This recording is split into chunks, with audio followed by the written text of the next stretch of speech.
Shalom teman-teman sekalian, salam berkah dan salam sejahtera saya ucapkan. Selamat bertemu sekali lagi. Semoga saudara-saudari semua sehat dan ceria di dalam Tuhan. Hari ini kita masuk ke dalam sesi prinsip pelaburan semai tuai ketiga, yaitu musim. Dan prinsip ini penting jikalau kita mahu berjaya di dalam hidup kita. Prinsip ini menyatakan bahawa kita akan menuai di dalam musim yang berlainan yang kita semai. Ada perbezaan masa di antara penyemaian dan penuaian. Saudara-saudari, setiap kejayaan atau kegagalan dapat dikesan kembali sama ada benih yang disemai itu adalah benih yang baik ataupun tidak. Maksudnya hasil tuaiannya adalah mengikut yang pertamanya jenis benih dan yang keduanya di dalam musim yang berlainan. Pengkhotbah 3:1. Bagi segala sesuatu ada musimnya, dan bagi sesuatu apapun di bawah kolong langit ada waktunya. Ada musim menyemai dan ada musim menuai. Saudara-saudari, mungkin ini akan melemahkan semangat kita kerana proses menyemai dan menuai mengambil masa. Apabila kita membuat penyimpanan dan pelaburan, kita tidak akan mendapat hasil pelaburan dengan serta-merta. Jadi hari ini Tuhan mahu mengingatkan kita bahawa kita menyemai dengan iman dan satu hari nanti kita akan menikmati tuaian hasilnya. Ada beberapa poin kecil yang boleh kita pelajari di dalam prinsip pelaburan semai tuai musim ini. Lebih kita menangguh penyemaian, lebih lambat kita akan menuai. Itu adalah prinsip yang pertama. Kita biasa dengan perkataan durian runtuh, kan saudara-saudari? Seolah-olah keuntungan berlaku dengan tiba-tiba. Tetapi izinkan saya katakan bahawa durian runtuh tidak akan berlaku jikalau tidak ada orang yang menyemai benih durian terlebih dahulu. Jikalau kita mahu menikmati hasilnya, kita jangan melengah-lengahkan masa untuk menyemai, supaya kita dapat menikmati hasil tuaiannya secepat mungkin. Amin. Poin yang kedua, kita tidak boleh mempercepatkan pertumbuhan buah. Nah, buah akan masak dan ranum secara perlahan, teman-teman sekalian.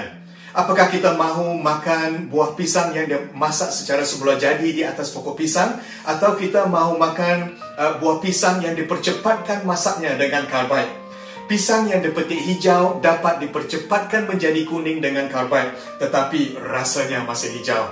Rasanya tidak sama. Pisang yang masak di atas pokok akan lebih sedap. Amin, teman-teman sekalian. Poin yang ketiga ialah buah tidak masak secara seragam. Maksud saya seperti buah-buah rambutan tidak akan masak pada masa yang sama. Di dalam rangka yang sama pun, buah rambutan tidak akan masak semuanya sekali.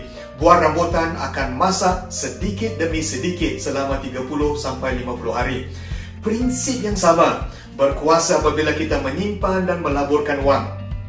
Dan juga di dalam setiap aspek kehidupan kita. Kita tidak akan mendapat hasilnya dengan serta-merta. Ia akan berhasil pada masa yang akan datang sedikit demi sedikit. Poin yang keempat, kita menyemai dengan iman dan bukan perasaan. Benih yang disemaikan ke dalam tanah akan bercambah, dan apabila benih tersebut pecah, ia akan bertumbuh dan bertumbuh. Sesuai pada musimnya, sedikit pucuk akan keluar daripada tanah, barulah kita dapat melihat sesuatu yang berlaku. Tetapi sebelum itu, kita harus beriman kepada Tuhan, walaupun kita tidak dapat melihat buah usaha kita. Seorang petani tidak akan menyemai benih ke tanah dan kemudian mengorek kembali untuk melihat sama ada benih tersebut mula berakar. Setuju teman-teman sekalian?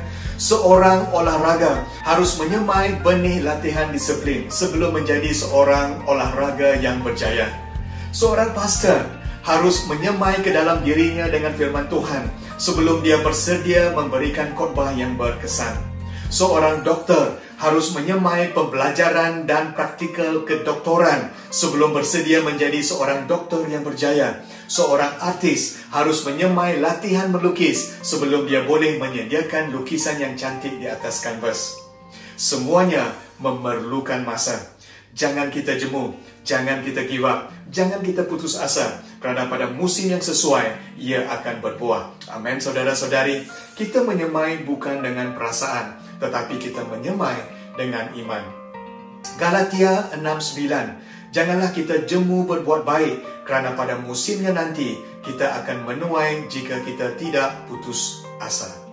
Wow, There is no such thing as instant success. Tidak ada kejayaan yang datang dengan segera. Amin, teman-teman sekalian.